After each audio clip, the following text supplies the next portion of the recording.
everyone, this is Akriti Tiwari with another video lecture from class 11th Biology Chapter 2 Biological Classification।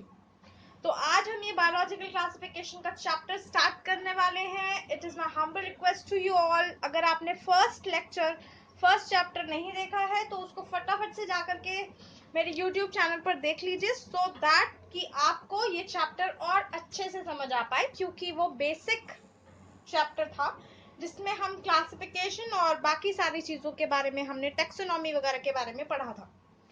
इस chapter में हम पढ़ेंगे कि classification किन किन तरीकों से किया गया, कौन कौन से क्लासिफिकेशन किए गए और क्लासिफिकेशन किया क्यों गया, right.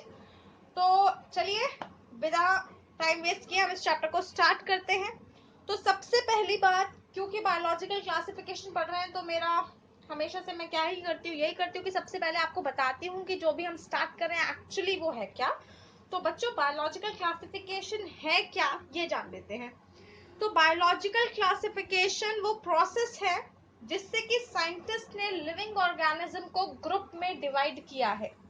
So basically biological classification is the process by which scientist grouped the living organism. अब जो क्वेश्चन हमारे माइंड में अराइज होता है वो ये है कि why do we need classification, classification की जरूरत क्यों है, क्यों हमको क्लासिफाई करना है चीजों को, क्यों हमने लिविंग ऑर्गेनिजम्स को इतनी सारी कैटेगरीज में बांट दिया। तो बच्चों, जैसे कि हम जानते हैं there are millions of species present on earth, और हर स्पीशी को रिकॉग्नाइज करना, उनको आइडेंटिफाई करना बहुत ज्यादा मुश्किल हो जाता है। तो इस मुश्किल को इतनी सारी भीड़ में से, फॉर एग्जाम्पल मैं आपको ग्रेनरी स्टोर में भेज दूं और सारे के सारे ग्रेन्स, चावल, दाल और जितने भी सारे अनाज होते हैं सबको मिक्स कर दूं और आपको बोलूं कि बेटा एक ग्रीन कलर का उसमें छोटा सा दाल निकाल के मुझे दिखाओ, तो it is very difficult for you people, right. तो जब इतना ज्यादा हमारे पास पॉपुलेशन है ऑर्गेनिज्म का, इतनी वाइड पॉपुलेशन है, इतनी वेराइटीज हमारे पास प्रेजेंट हैं, तो उनमें से किसी एक को निकाल करके आइडेंटिफाई करना, उन्हें डिस्क्राइब करना बहुत ज्यादा मुश्किल हो जाता। इसीलिए हमें जरूरत लगी कि हमें इन ऑर्गेनिज्म को बांट देना चाहिए, क्लासिफाई कर देना चाहिए कुछ इस तरीके से कि इनको हम आसानी से आइडेंटिफाई कर पाए, इनके बारे में आसानी से पढ़ पाए, right. So the need for classification is, आपको समझ आया that there are millions of species, so it is difficult to identify and describe each of them. So scientists and many people felt the need, so they are classified, right। तो अब वैसे तो बहुत सारे, जब से हमने स्पीशीज को जानना शुरू किया है, जब से उनकी नॉमेनक्लेचर शुरू हुई है, तब से बहुत सारे साइंटिस्ट ने अलग अलग तरीकों से स्पीशीज को क्लासिफाई किया, ऑर्गेनिज्म को क्लासिफाई किया, लेकिन ये क्लासिफिकेशन जो थे वो साइंटिफिक नहीं थे। ये सारे के सारे क्लासिफिकेशन जो थे वो साइंटिफिक नहीं थे। तो पहले साइंटिस्ट जिन्होंने साइंटिफिक बेसिस पर on the basis of the characteristics, on the basis of their generic or scientific name, scientific basis पर क्लासिफिकेशन करने वाले पहले साइंटिस्ट एरिस्टोटल थे। Aristotle was the earliest and first one scientist जिन्होंने classification की scientific basis पर। इन्होंने plants और एनिमल्स दो ही कैटेगरी में सारे इंडिविजुअल्स को बांट दिया। इन्होंने कोई फर्क नहीं किया, उन्होंने कहा कोई मुझे नहीं फर्क पड़ता क्या है कौन है। इन्होंने ऐसा नहीं किया कि भाई आम, चीकू, केला, इन्हें कोई अंतर नहीं नजर आता, इन्हें फल सब्जी में कोई अंतर नजर नहीं आता, इन्हें वायरस में, बैक्टीरिया में, इंसानों में कोई अंतर नजर नहीं आता। इन्होंने कहा मेरे हिसाब से दो ही तरीके के लिविंग ऑर्गेनिज्म होते हैं, एक हो गया भैया हमारा प्लांट्स और एक हो गया हमारा एनिमल्स। तो इन्होंने मोटा मोटा क्लासिफिकेशन करके हमें दे दिया कि दो ही तरीके के ऑर्गेनिज्म, दो ही तरीके के पार्ट्स में लिविंग ऑर्गेनिज्म को डिस्ट्रीब्यूट किया जा सकता है, एक हो गया हमारा प्लांट और एक हो गया हमारा एनिमल। तो प्लांट को इन्होंने क्लासिफाई किया हर्ब, श्रब और ट्री में उनकी फिजिकल कैरेक्टरिस्टिक के बेस पर इन्होंने क्लासिफिकेशन दिया। जो छोटे प्लांट थे उन्हें हर्ब कह दिया, जो जिनका तना, जिनका स्टेम थोड़ा सा थिक था, जो हाइट में मीडियम थे, उन्हें श्रब कह दिया, और जो टॉलर प्लांट्स थे उन्हें ट्री कह दिया, जो वेल डेवलप्ड प्लांट्स थे उन्हें ट्री कह दिया। एनिमल्स में इन्होंने हैबिटेट के बेसिस पर, जहां पर वो एनिमल रहते थे, इस बेस पर उन्होंने क्लासिफिकेशन दिया। उन्होंने कहा भाई एयर में रहने वाले एनिमल होते हैं, लैंड में रहने वाले एनिमल होते हैं और वाटर में रहने वाले एनिमल होते हैं। तो he classified animals in the category of air dwellers, land dwellers and water dweller. Dwellers are organism और क्रिएचर्स जो कि पर्टिकुलर स्पेसिफिक जगह पर रहते हैं, उन्हें हम ड्वेलर कहते हैं। तो एयर में रहने वाले एयर ड्वेलर्स, लैंड में रहने वाले लैंड ड्वेलर्स और वाटर में रहने वाले वाटर ड्वेलर्स। बेसिकली एरिस्टोटल की क्लासिफिकेशन को अपनाया नहीं गया, ऑल्दो उनको याद किया जाता है because he was the first one जिन्होंने साइंटिफिकली क्लासिफिकेशन दी थी। इसके बाद हमारा आया टू किंगडम क्लासिफिकेशन। ये पहला क्लासिफिकेशन और एक तरीके से आप कह सकते हैं जायज क्लासिफिकेशन था।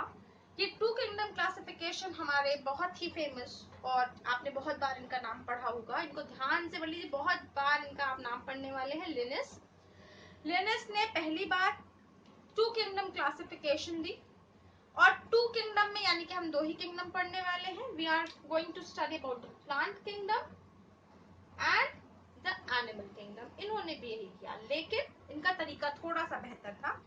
व्हाट ही डिड, इन्होंने कहा कि प्लांट और एनिमल किंगडम, दो ही किंगडम में हम ऑर्गेनिज्म को डिवाइड करेंगे, लेकिन हम किसके बेसिस पर डिवाइड करेंगे? On the presence of cell wall. अगर किसी ऑर्गेनिज्म में सेल वॉल प्रेजेंट है तो वो प्लांट है, प्लांट किंगडम में आएगा। अगर सेल वॉल एब्सेंट है तो वो एनिमल किंगडम में आएगा। If the cell wall is absent तो प्लांट एब्सेंट होगा तो एनिमल किंगडम, और प्रेजेंट होगा तो प्लांट किंगडम। इन्होंने कहा अगर कोई चीज लोकोमोशन नहीं करती, नो लोकोमोशन इज सीन, कोई मूवमेंट नहीं नजर आती है, तो हम उन्हें प्लांट किंगडम में डाल देंगे। और अगर कोई ऑर्गेनिज्म लोकोमोशन करता है, मूवमेंट कर पाता है, तो वो एनिमल किंगडम में आ जाएगा। फिर इन्होंने फूड हैबिट, अगर दूसरों पर डिपेंडेंट रहते हैं, हेटेरोट्रॉप्स हैं, तो वो एनिमल किंगडम में है। अगर फूड खुद बना लेते हैं तो प्लांट किंगडम में है।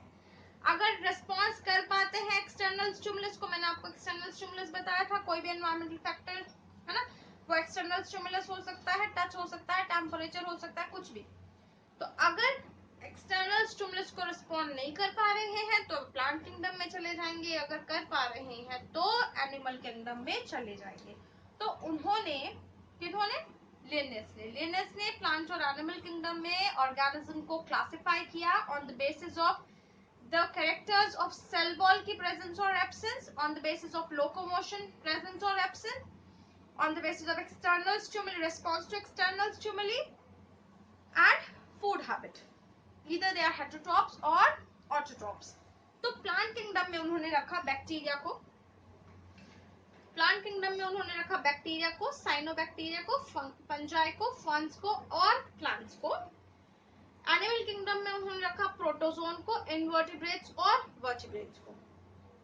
अब क्योंकि ये क्लासिफिकेशन पूरी तरीके से ठीक नहीं थी, इसी वजह से एक नेक्स्ट क्लासिफिकेशन करने की जरूरत पड़ी, उसे हम कहते हैं थ्री किंगडम क्लासिफिकेशन। लेकिन बिफोर दैट इस क्लासिफिकेशन में कमियां क्या क्या थी वो देख लेते हैं कि लिनियस ने गलती क्या की, क्यों इनकी क्लासिफिकेशन को लंबे समय तक एक्सेप्ट नहीं किया गया, right. So come to the drawbacks of Linus classification. Drawback number first में देखिए क्या लिखा है, some organisms show features, both features of plants and animals. Example Euglena। तो इन्होंने क्या किया बच्चों, प्लांट और एनिमल, कुछ ऐसे ऑर्गेनिज्म थे जिनके अंदर प्लांट और एनिमल दोनों की कैरेक्टरिस्टिक दिखती थी, इन्होंने उन्हें अलग अलग नहीं किया, हमें पता ही नहीं चला। तो उन्होंने यूग्लिना को सेपरेट कैटेगरी में नहीं रखा, है ना, क्योंकि यूग्लिना एक ऐसा है, एक तरीके से आप मान सकते हैं Euglena as a connectivity, plant और एनिमल किंगडम के बीच की कनेक्टिविटी है। क्यों? क्योंकि यूग्लिना के पास क्लोरोफिल होता है, ये ग्रीन पिगमेंट होता है, ये फोटोसिंथेसिस भी कर लेता है और हेटेरोट्रॉपिक तरीके से भी अपना न्यूट्रिशन इनके क्या ले लेता है, इनटेक कर लेता है। तो यूग्लिना जो है उसके पास प्लांट और एनिमल दोनों की कैरेक्टरिस्टिक थी, लेकिन क्लासिफिकेशन में लिनियस ने यूग्लिना को कोई अलग कैटेगरी नहीं दी। तो एक ड्रॉबैक इनका ये था। दूसरा ड्रॉबैक ये था कि फंजाई रिजेंबल प्लांट्स, फंजाई जो कि प्लांट की तरह दिखती तो है ना, हैविंग सेल वॉल, क्योंकि उसके पास सेल वॉल है, लेकिन प्लांट्स के पास क्या खास बात होती है कि वो क्लोरोफिल होते हैं उनके पास क्लोरोफिल होता है, वो ऑटोट्रॉफिक होते हैं, जबकि फंजाई जो है वो ऑटोट्रॉफिक नहीं है। तो ऑटोट्रॉफिक और हेटरोट्रॉफिक का भी इन्होंने कोई जो क्लासिफिकेशन था वो प्रॉपर तरीके से नहीं हुआ। फंजाई को भी इन्होंने प्लांट्स में रख दिया, बल्कि प्लांट की सारी कैरेक्टरिस्टिक्स फंजाई के अंदर नहीं है। Next is bacteria and cyanobacteria prokaryotic in nature. Bacteria और साइनोबैक्टीरिया प्रोकैरियोट थे नेचर में, लेकिन इनको किसके अंदर रख दिया? प्लांट किंगडम में रख दिया, है ना। तो प्रोकैरियोट और यूकैरियोट का आपको मतलब पता है। देखिए, प्रो का मतलब होता है पहले, राइट, बिफोर। कैरियन का मतलब होता है न्यूक्लियस। कैरियन इज, यहां लिख देती हूँ,